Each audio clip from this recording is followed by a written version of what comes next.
ہم کر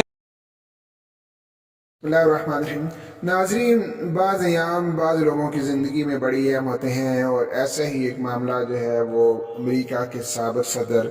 George Washington کا ہے، کہ جس کی زندگی میں جمعے کا دن بڑا ہی اہم اور مبارک تھا، اور اس کی زندگی کے بہت سے اہم کام جمعہ کو شروع ہوئے یا انجام پائے۔ اتفاق یہ ہے کہ یہ جارج واشنگٹن جمعے کے دن پیدا ہوا،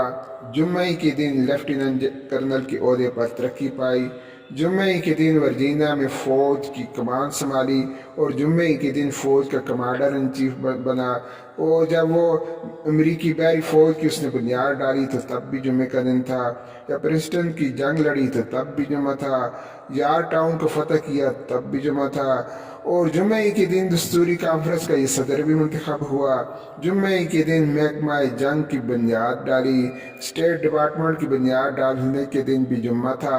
اور اپنی کابینہ کے پہلے افسر کا تقرر بھی اس نے جمعے کے دن کیا، اور وفاقی دارالحکومت کی بنیاد بھی اس نے جمعے کے دن ڈالی، اور جمعے کے دن اس کا دور صدارت ختم ہوا، اور جمعے کے دن وہ دوبارہ کمانڈر ان چیف بنا۔ اس طرح اس کی زندگی میں جمعے کا دن جو ہے وہ بہت ہی اہم اور نیا اور یادگار رہا۔